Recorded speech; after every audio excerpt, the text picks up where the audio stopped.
नमस्कार मित्रों, पीसीआई हिंदी ज्ञान आपका अपना यूट्यूब चैनल आपका हार्दिक अभिनंदन व स्वागत करता है, जिसके अंतर्गत आप लोगों को हिंदी व्याकरण की बहुत ही बेहतरीन क्लासें आप लोगों को उपलब्ध करवा रहा है।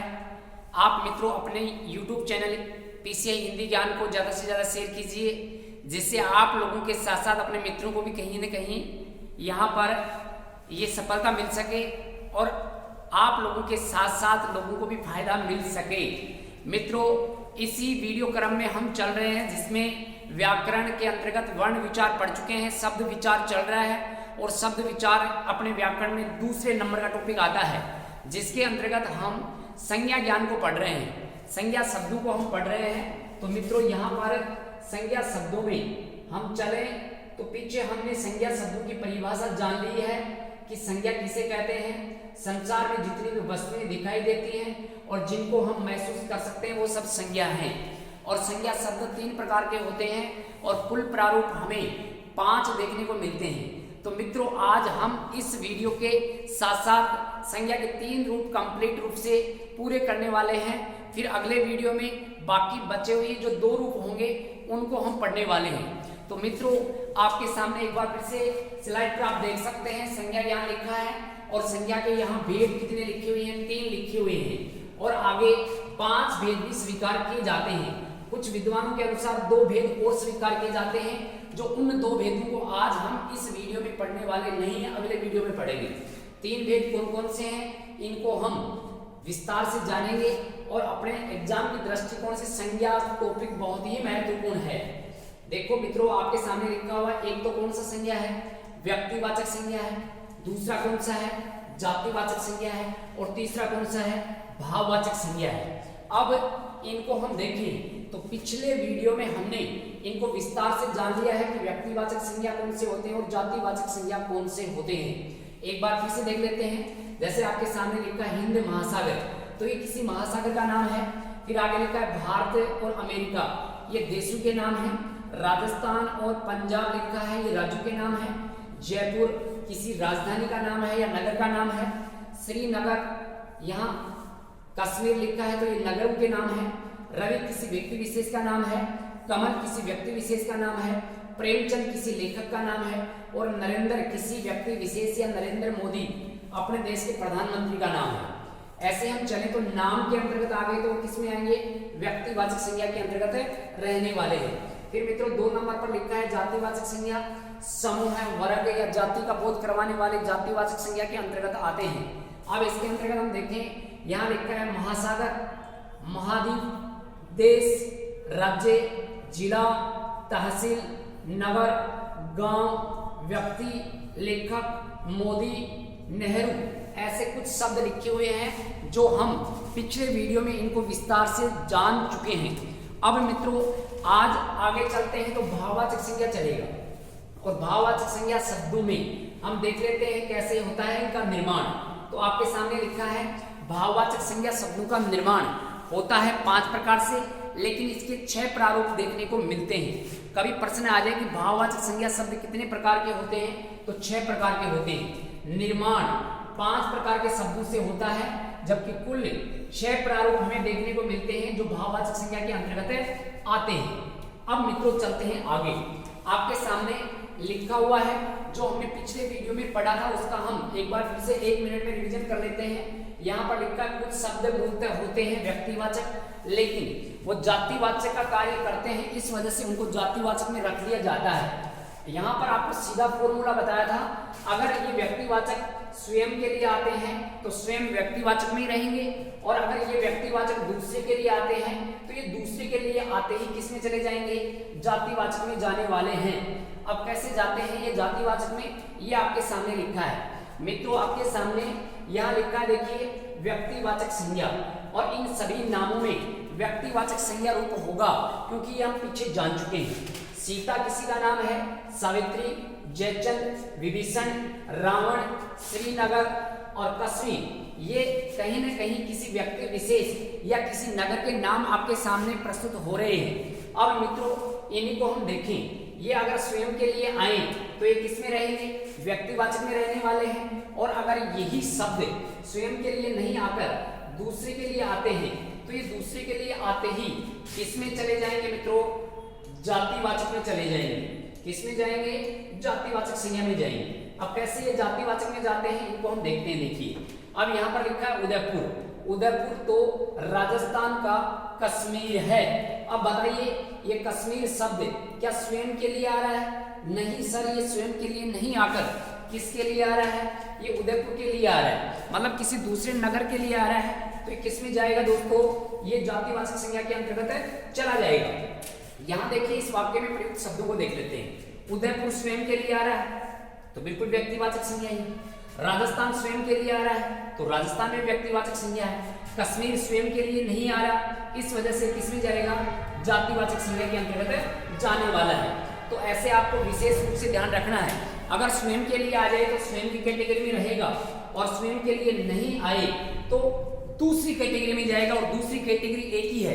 अगर व्यक्तिवाचक स्वयं में नहीं है तो जाति में जाएगा और स्वयं जाति में नहीं है तो व्यक्ति में जाएगा। दूसरा नियम देखिए, कुछ शब्द मूलतः कैसे होते हैं, जातिवाचक होते हैं, लेकिन ये दूसरे के लिए आएंगे तो व्यक्तिवाचक में जाने वाले हैं। किसमें चले जाएंगे मित्रों, व्यक्तिवाचक संज्ञा के अंतर्गत चले जाएंगे। जैसे उदाहरण के तौर पर लिखा है मोदी जाति है, सरदार जाति है, योगी भी जाति है, पूरी नगरी का नगरी हो गया, नेहरू जाति है, महात्मा जाति है, नेता भी जाति है।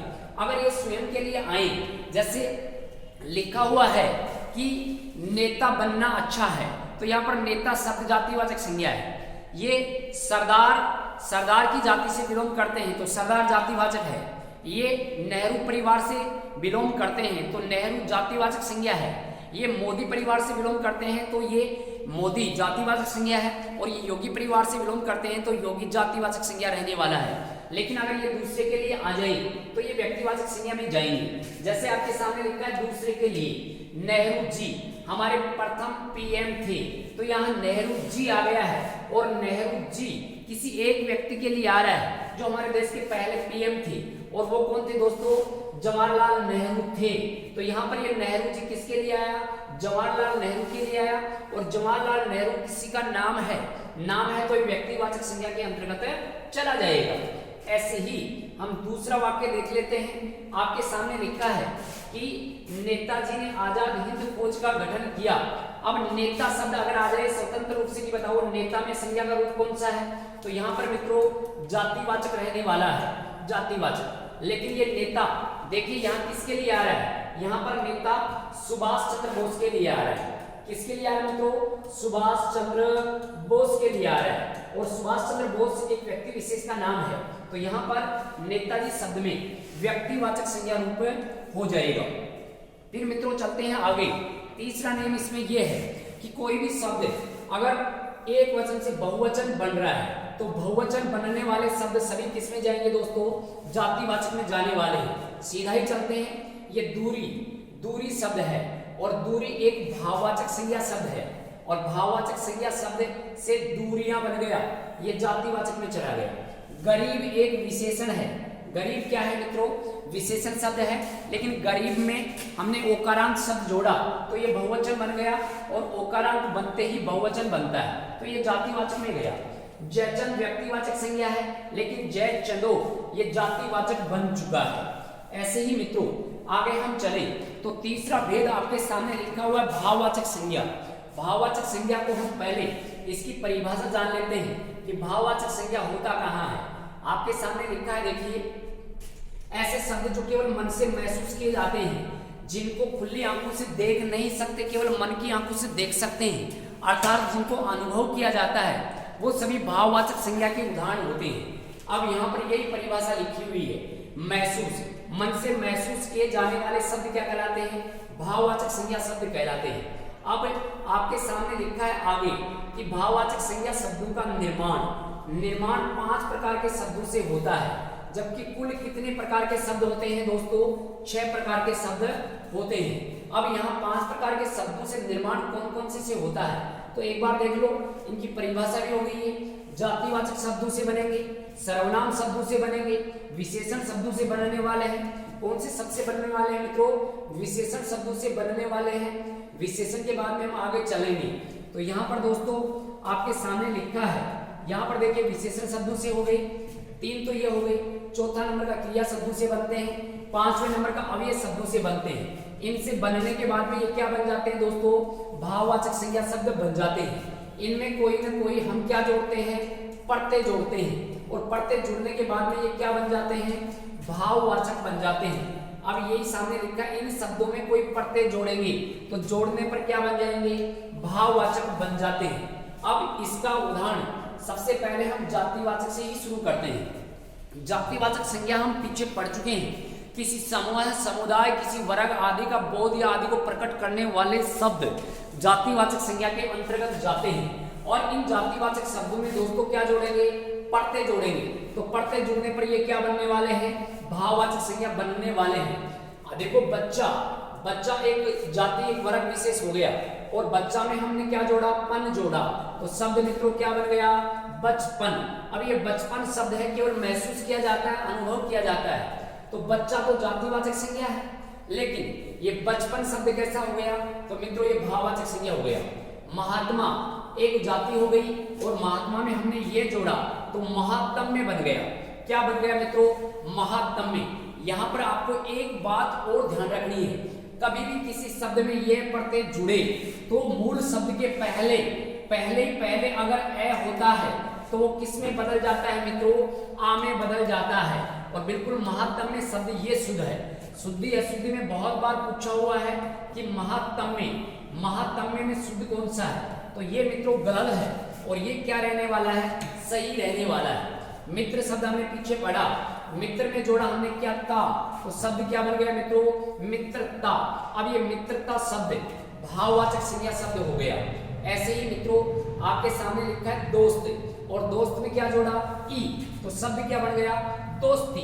अब ये दोस्ती भाववाचक संज्ञा है, और दोस्त एक जातिवाचक संज्ञा है।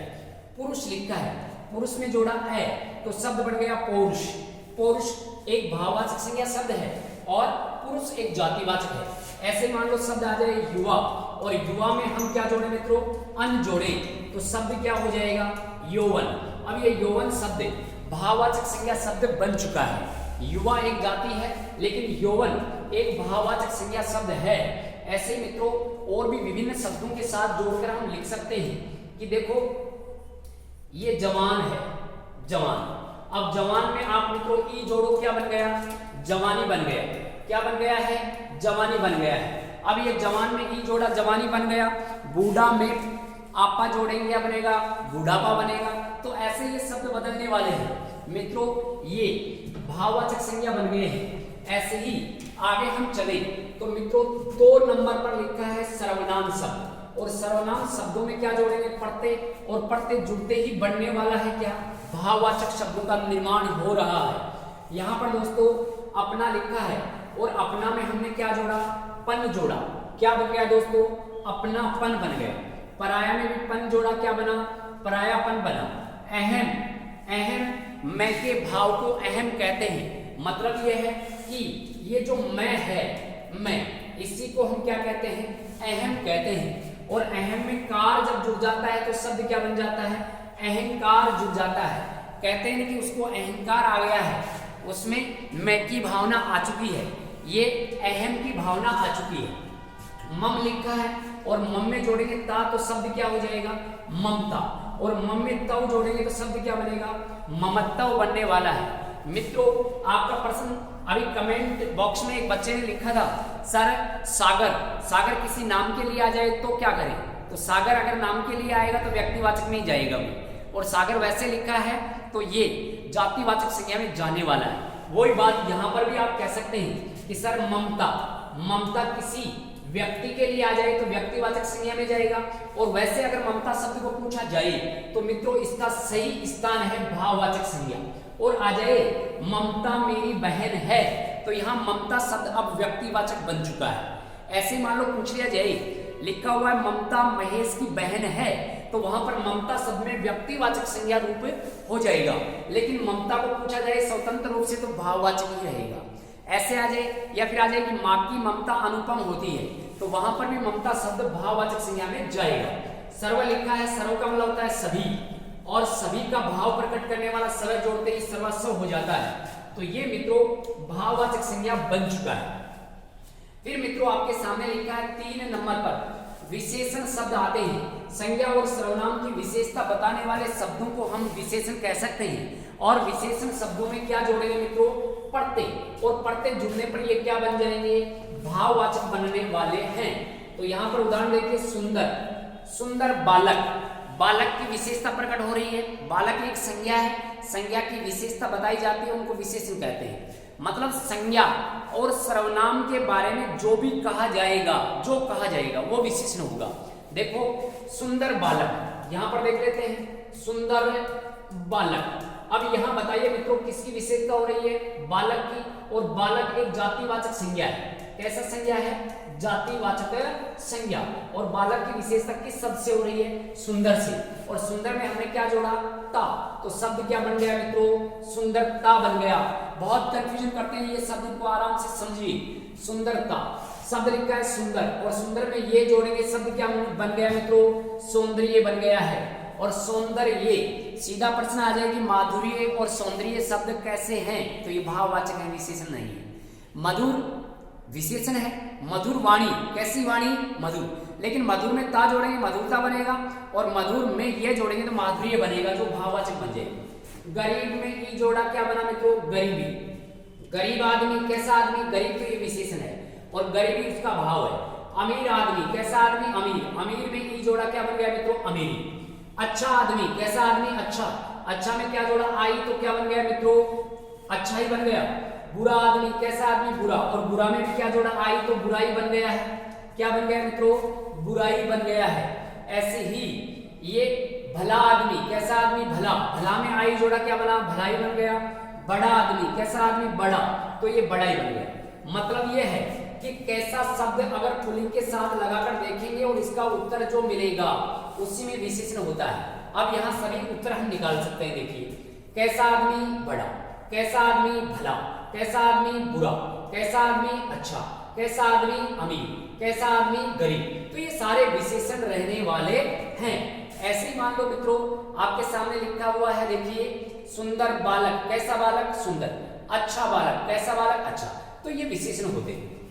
अब चलते हैं आगे। यहाँ पर मित्रों आपके सामने चले आगे तो 4 नंबर पर लिखा है क्रिया, और क्रिया में भी जोड़ेंगे पढ़ते, और पढ़ते जुड़ने पर ये क्या बन गया है दोस्तों? भाववाचक संज्ञा बन गया है। बहुत ही महत्वपूर्ण टॉपिक रहने वाला है। आप सभी को पता है कि काटना एक क्रिया है। जिस शब्द के अंत में ना लगा होता है तो वो क्रियावाचक ही होता है। काटना, काटना में जोड़ेंगे आई, तो वहां पर शब्द क्या हो गया मित्रों? कटाई हो गया। अब यहाँ पर मित्रों किसी भी क्रियावाचक शब्द में कोई पढ़ते जोड़ेंगे तो सबसे पहले हम पढ़ते जोड़ने पर उसमें से ना को हटा देंगे। किसको हटा देंगे? ना को हटा देंगे। और ना को हटाने के बाद में हम कोई पढ़ते जोड़ेंगे। ये भी आपको ध्यान रखना है। अब यहाँ पर देखो काट लिखा है, काट, और इसमें जोड़ा हमने आई, तो क्या हो गया मित्रों? कटाई। यहाँ पर आई पढ़ते जब जुड़ता है तो यहाँ आ होगा तो भी ए में बदल जाएगा। ये हम पढ़ते में पढ़ेंगे। खेल लिखा है, खेलना, खेलना में ए जोड़ा, शब्द क्या बन गया? खेल। लूट, लूटना, लूटना में ए जोड़ेंगे, क्या बन गया? लूट। देखो मित्रों लूटना आ जाए तो क्रिया है, लूट आ जाए तो भाव है। बहुत ही ये शानदार शब्द है, समझिए इनको। मारना लिखा है तो क्रिया है, और मार लिखा है तो भाववाचक संज्ञा है। लिखना लिखा है तो क्रिया है, और लिखना में आई जोड़ेंगे तो क्या बनेगा? लिखाई। और ये लिखाई बन गया है अब भाववाचक संज्ञा। लिखाई में आवट जोड़ेंगे, क्या बन गया दोस्तों? लिखावट। और घबराना में आहट जोड़ेंगे, क्या बन गया? घबराहट बन गया है। और घुराना, बिल्ली घुराने लगी, अब घुराना में हमने आहट जोड़ा, शब्द बन गया मित्रों क्या? गुर्राहट। तो ये गुर्राहट, घबराहट, लिखावट, ये सारे ही भाववाचक संज्ञा बन चुके हैं। अब मित्रों 2-3 शब्द और उनको देख लेते हैं समझने के लिए। मिलना, मिलना में आवट जोड़ा, क्या बना? मिलावट। सजना में आवट जोड़ा, क्या बना? सजावट। बनाना में आवट जोड़ा, क्या बना? बनावट। देखना में आवट जोड़ा, क्या बना? दिखावट। तो ये सारे के सारे एक बार फिर से समझिए, ये सभी क्रिया हैं और ये सभी भाव हैं। आपसे पूछ लिया जाए कि बताओ मिलावट, सजावट, व्याकरणिक दृष्टि से कैसे शब्द हैं? संज्ञा है, सर्वनाम है, क्रिया है कि विशेषण है? तो मित्रों ये क्रिया नहीं है, ये संज्ञा है। और संज्ञा में भी जाएं तो कौन सी संज्ञा है? भाववाचक संज्ञा है। और समझिए एक शब्द को देखो जो आपको कर सकता है कंफ्यूजन। जैसे मान लो आपके सामने पूछा गया लूट लिखा है, लूट, मार लिखा है, काट लिखा है, ऐसे लिखे हुए शब्द हैं। आपसे पूछा जाए कि बताइए व्याकरणिक दृष्टि से मार, काट, लूट कैसे शब्द हैं? तो ये व्याकरणिक दृष्टि से ये संज्ञा शब्द हैं। कैसे शब्द हैं? संज्ञा। अब ये क्रिया नहीं है। और संज्ञा में भी जाएं तो कौन सी संज्ञा है? भाववाचक संज्ञा है, जो आपको कर सकते हैं कंफ्यूजन। क्रिया से तो बने हुए हैं लेकिन क्रिया नहीं है, ऐसे आपको रखना है ध्यान। तो ये हो गए मित्रों क्रिया से बनने वाले भाववाचक संज्ञा शब्द।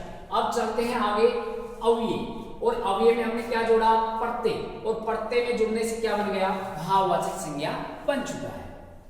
किसे कहते हैं अव्यय? ऐसे शब्द जो लिंग वचन आदि के अनुसार नहीं बदलते हैं उनको अव्यय या अविकारी शब्द कहा जाता है। अब ये अव्यय शब्द, जैसे दूर लिखा है, दूर में ई जोड़ा, क्या बना मित्रों? दूरी। और इसको बहुवचन कर दिया जाए तो अभी पीछे पढ़कर आए हैं, दूरियां लिखा है।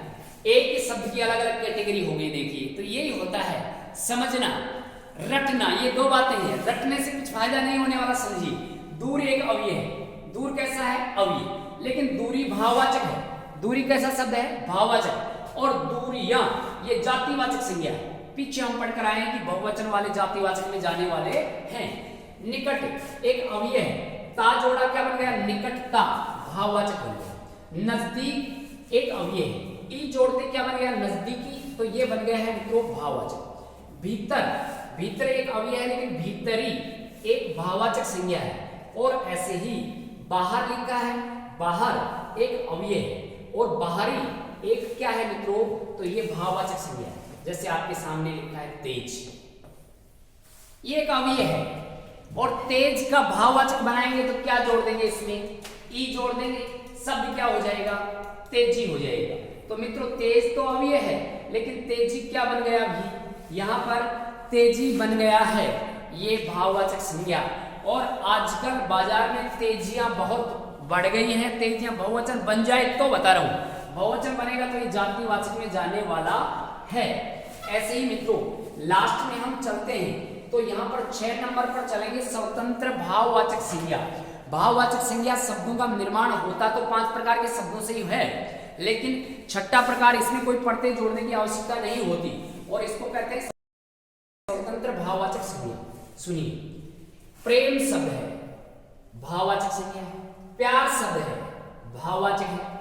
प्यास है, भाववाचक रहने वाला है। भूख है, भाववाचक है। दुख है, भाववाचक है। सुख है, भाववाचक है। घृणा लिखा है, तृष्णा लिखा हुआ है, आराम लिखा हुआ है, आराधना लिखा हुआ है, स्नेह लिखा हुआ है, जन्म लिखा हुआ है, मृत्यु लिखा है।